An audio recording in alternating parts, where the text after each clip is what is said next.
नमस्कार दोस्तों, आप सभी का स्वागत है हमारे चैनल में।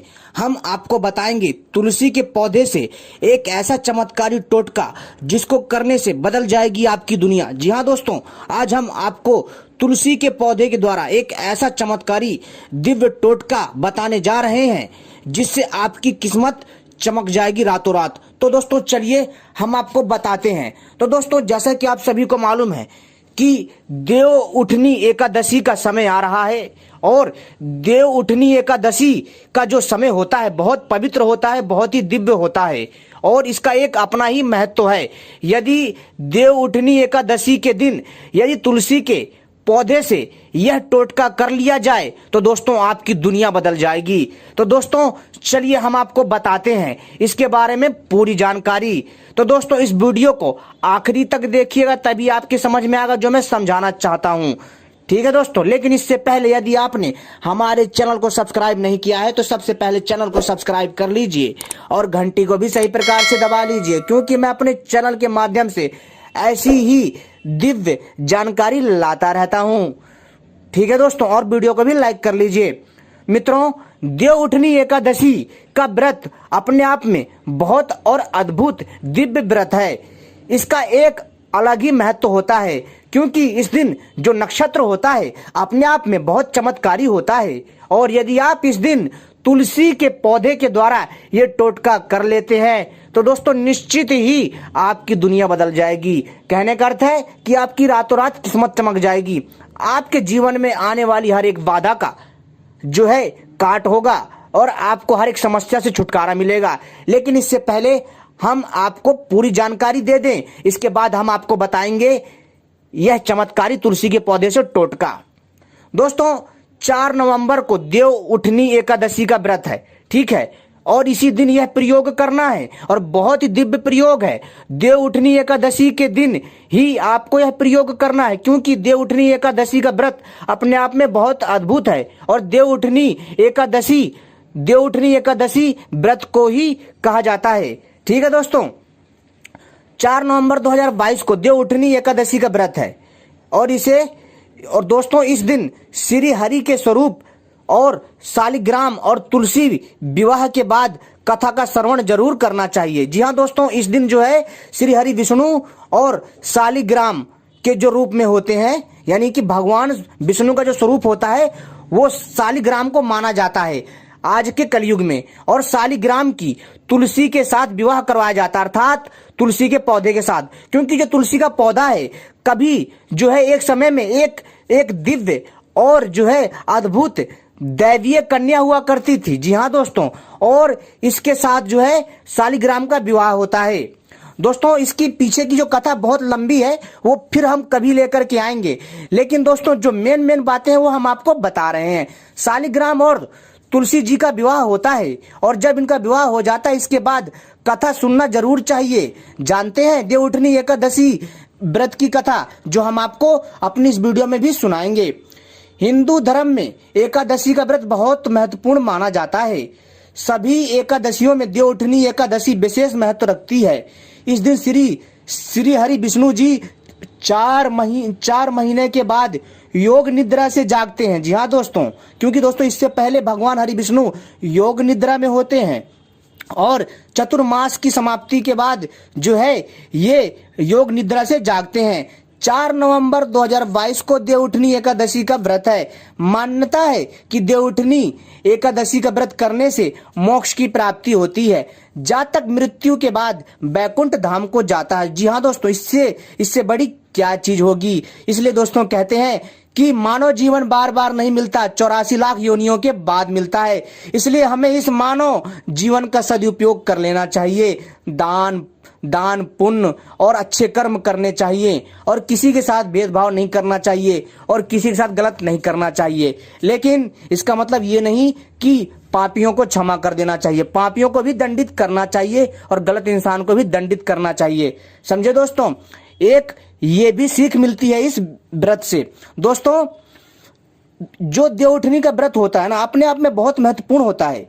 दोस्तों देवउठनी एकादशी का व्रत करने से मोक्ष की प्राप्ति तो होती ही है, जातक मृत्यु के बाद वैकुंठ धाम को जाता है। और स्वयं श्री कृष्ण ने एकादशी की महत्ता के बारे में युधिष्ठिर को बताया था। जी हाँ दोस्तों, महाभारत काल में कहते हैं कि देवउठनी एकादशी पर प्रदोष काल में गन्ने का मंडर बनाकर श्री हरि विष्णु के स्वरूप यानी शालिग्राम जो पत्थर होता है और तुलसी विवाह के बाद कथा को सुनना जरूर चाहिए। और इसके सुनने मात्र से ही दोस्तों आपके पाप कर्म खत्म हो जाते हैं। जी हाँ दोस्तों, लेकिन ध्यान रखिए, जो आपके पाप क्षमा योग्य हैं वही, ठीक है। लेकिन आपके पाप यदि ऐसे हैं जो क्षमा योग्य नहीं है तो वो माफ नहीं होंगे, क्योंकि ईश्वर कभी किसी के साथ पक्षपात नहीं करता।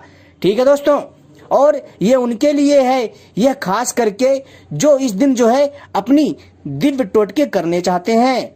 तो दोस्तों चलिए हम आपको और अद्भुत जानकारी देते हैं, और लास्ट में हम आपको बताएंगे तुलसी के पौधे के द्वारा चमत्कारी तांत्रिक टोटका। जी हाँ दोस्तों, जिसको करने से आपकी दुनिया बदल जाएगी। दोस्तों, कार्तिक शुक्ल देवउठनी एकादशी तिथि शुरू होगी 3 नवंबर 2022 शाम को 7:30 बजे। जी हाँ दोस्तों, वैसे तो दोस्तों 4 नवंबर को देवउठनी एकादशी है, लेकिन जो इसका समय 3 नवंबर से चालू होगा। कब? जब इसका आधा से ज्यादा दिन खत्म हो जाएगा। जैसे ये 3 नवंबर 2022 में यानी शाम को 7:30 बजे शुरू हो जाएगी। 3 नवंबर को 7:30 बजे देवउठनी का व्रत चालू हो जाएगा, ठीक है। और ये कार्तिक शुक्ल एकादशी तिथि समाप्त होगी 4 नवंबर 2022 शाम को 6 बजे। जी हाँ दोस्तों, ठीक है। और देवउठनी एकादशी व्रत पारण समय सुबह 6:39 से सुबह जो है 8:52 तक करना चाहिए, यानी कि सुबह यानी 5 नवंबर तक रहेगा, ठीक है। देवउठनी एकादशी कथा हम आपको सुनाने जा रहे हैं, जिसको सुनने मात्र से आपको जो है जीवन में सब कुछ प्राप्त हो जाता है और आपके कष्ट कटते हैं, और आपको दोस्तों वैकुंठ धाम की प्राप्ति होगी। और इससे बड़ा धन क्या होगा मनुष्य के लिए। तो दोस्तों चलिए हम आपको बता रहे हैं देवउठनी की एक चमत्कारी कथा। पौराणिक कथा के अनुसार एक राज्य में एकादशी के दिन प्रजा से लेकर पशु तक अन्न ग्रहण नहीं करते थे, ना ही कोई अन्न बेचता था। एक बार की बात है, भगवान विष्णु ने राजा की परीक्षा लेने के लिए सुंदरी का रूप धर लिया और सड़क किनारे बैठ गए। राजा वहां से गुजरे तो सुंदरी से उसके यहाँ बैठने का कारण पूछा, तो स्त्री ने बताया कि उसका इस दुनिया में कोई नहीं है, वह बेसहारा है। राजा उसके रूप पर मोहित हो गए और बोले कि तुम मेरी रानी बनकर महल चलो। सुंदरी के भेष में श्री हरि विष्णु ने राजा के सामने रखी ऐसी शर्त। सुंदरी ने राजा की बात स्वीकार ली, लेकिन एक शर्त रखी कि राजा को पूरे राज्य का अधिकार उसे सौंपना होगा, और जो वह बोलेगी खाने में जो बनाएगी उसे मानना होगा। राजा ने शर्त मान ली। अगले दिन एकादशी पर सुंदरी ने बाजारों में बाकी दिनों की तरह अन्न बेचने का आदेश दिया। मांसाहार भोजन बनाकर राजा को खाने पर मजबूर करने लगी। राजा ने कहा कि आज एकादशी के व्रत में मैं तो सिर्फ फलाहार ग्रहण करता हूँ। रानी ने शर्त याद दिलाते हुए राजा को कहा कि अगर यह तामसिक भोजन नहीं खाया तो मैं बड़े राजकुमार का सिर काट दूंगी। जी हाँ दोस्तों, उसने ऐसा कहा। और दोस्तों विष्णु की परीक्षा में राजा कैसे पास हुए ये भी हम इसी कहानी में ही बताएंगे। राजा ने अपनी स्थिति बड़ी रानी को बताई। बड़ी महारानी राजा से धर्म का पालन करने की बात कही और अपने बेटे का सिर काट देने को मंजूर हो गई। राजकुमार ने भी पिता को धर्म न छोड़ने को कहा और खुशी खुशी अपने सिर की बलि देने के लिए राजी हो गए। राजा हताश थे और सुंदरी की बात न मानने पर राजकुमार का सिर देने को तैयार हो गए। तभी सुंदरी के रूप से भगवान विष्णु ने उन्हें दर्शन दिए और कहा कि ये तुम्हारी परीक्षा थी और तुम इसमें पास हो गए। श्री हरि ने राजा को वर मांगने को कहा। राजा ने इस जीवन के लिए प्रभु का धन्यवाद किया, कहा कि अब मेरा उद्धार कीजिए। राजा की प्रार्थना श्री हरि विष्णु जी ने स्वीकार की और वह मृत्यु के बाद सीधा वैकुंठ की तरफ जो है अग्रसर हो गया, यानी उसको वैकुंठ की प्राप्ति हुई। दोस्तों यह जो जानकारी दी है दोस्तों बहुत अद्भुत है, बहुत चमत्कारी है। दोस्तों इस दिन जो है जो भी इस कथा को सुनता है, यानी देवउठनी एकादशी के दिन जो ये कथा सुनता है उसका जो कल्याण होता है। अब हम आपको बता रहे हैं तुलसी के पौधे से चमत्कारी टोटका। जी हाँ, एक ऐसा टोटका जो बदल देगा आपकी दुनिया। दोस्तों आपको पता है कि शालिग्राम को भगवान विष्णु का ही रूप माना जाता है, ठीक है। और माता तुलसी यानी जो तुलसी का पौधा होता है उसके साथ शालिग्राम का विवाह होता है। ठीक है। और दोस्तों इस दिन तुलसी का बहुत महत्व होता है, यानी तुलसी को हम जो है पौधा तो नहीं है, यानी कि आप सबके लिए तो पौधा है, और जो इस समाज में जो ये पौधे के रूप में है इसे हम पौधा ही समझते हैं, और ये इसको हम पौधा ही कहते हैं और पौधा ही कहेंगे। लेकिन कभी यह पौधा साक्षात एक नारी स्वरूपा हुआ करती थी, साक्षात एक देवी हुआ करती थी। ठीक है दोस्तों, इसकी एक कथा है, बहुत अद्भुत कथा है, तो दोस्तों वो हम कभी लेकर के आएंगे। लेकिन दोस्तों इसी दिन तुलसी के पौधे का विशेष महत्व होता है। और दोस्तों देवउठनी एकादशी का जो ये समय होता है, इस समय में जो नक्षत्र होते हैं दोस्तों बहुत शुभ नक्षत्र होते हैं, और इस दिन यदि आप यह टोटका कर लेते हैं तो दोस्तों आपकी दुनिया बदल जाएगी। आप दोस्तों यकीन नहीं मानोगे, आपके घर में पैसा रुपया किसी न किसी अचंभित तरीके से आपके घर में प्रवेश करेगा। जी हाँ दोस्तों, आपके रोजगार के अवसर खुल जाएंगे, ईश्वर आपकी हर क्षण मदद करेगा। आपको एक छोटा सा प्रयोग करना है जो मैं आपको बता रहा हूं। ठीक है दोस्तों, तो दोस्तों आपको क्या करना है, इस चीज को ध्यान से सुनिए। बहुत ही सरल और सबसे हट के टोटका बताऊंगा, और दिव्य टोटका है, और बहुत ही अद्भुत है, और बहुत ही दिव्य है। ठीक है दोस्तों, तो दोस्तों आपको क्या करना है कि इस दिन जो है आपको एक शालिग्राम लेकर के आना है। क्या लेकर के आना? शालिग्राम का एक पत्थर लेकर के आना है। दोस्तों ये पत्थर नहीं है, लेकिन इसको हमें ईश्वर स्वरूप में पूजना है। ठीक है, तो दोस्तों जब आप इस पत्थर को लेकर के आओगे तो दोस्तों इस पत्थर को यानी शालिग्राम पत्थर को आपको क्या करना है दोस्तों, प्राण प्रतिष्ठित करना है अपने भाव से, शक्ति से और अपनी भक्ति से।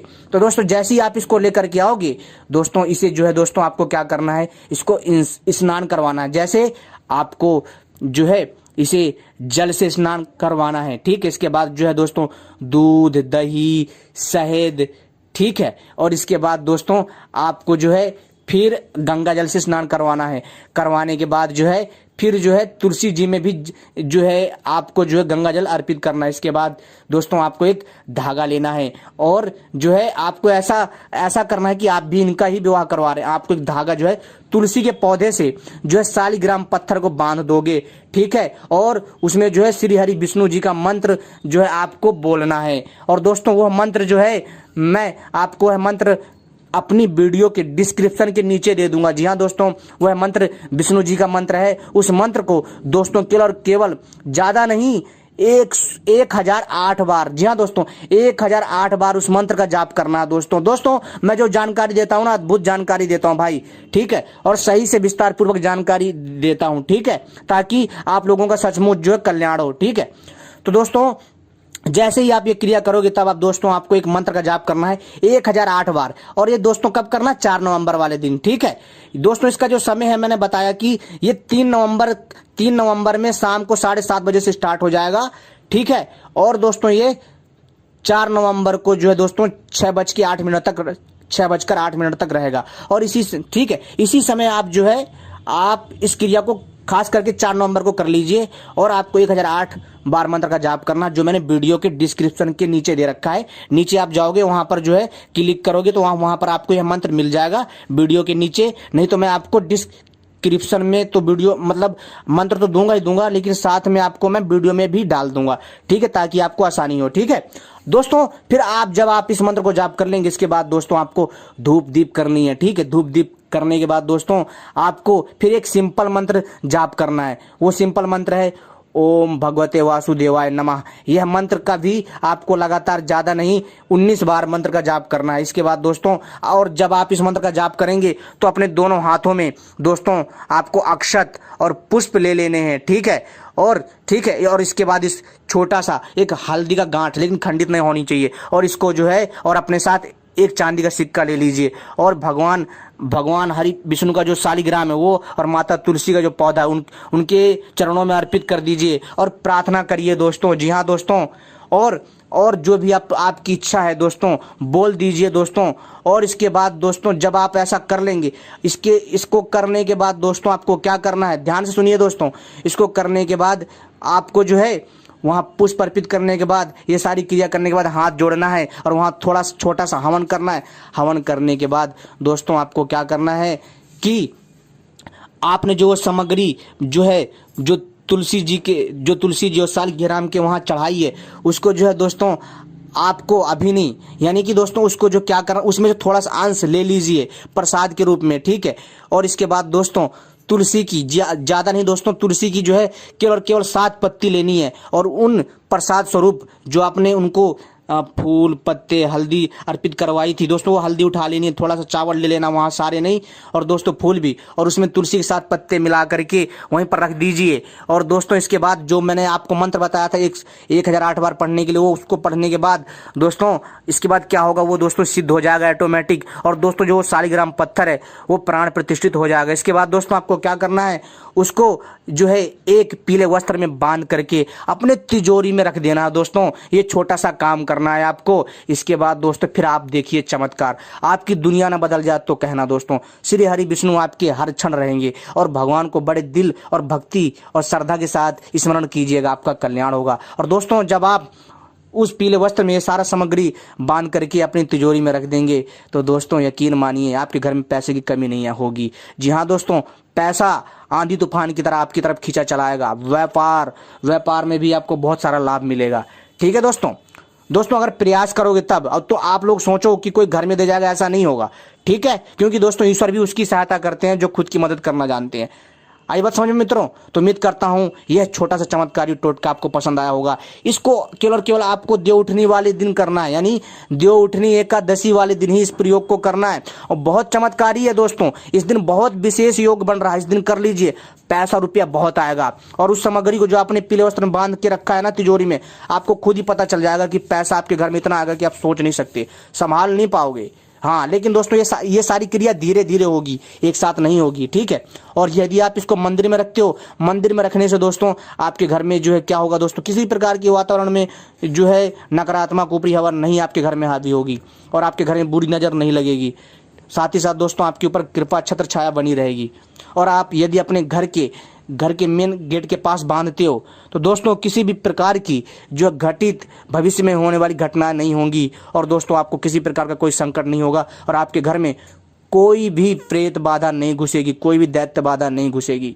जी हाँ दोस्तों, तो दोस्तों इसको बड़े श्रद्धा भाव के साथ करिए, आप सभी का कल्याण होगा। धन्यवाद। आपने वीडियो देखी मित्रों, आप सभी का बहुत बहुत धन्यवाद। जय हिंद।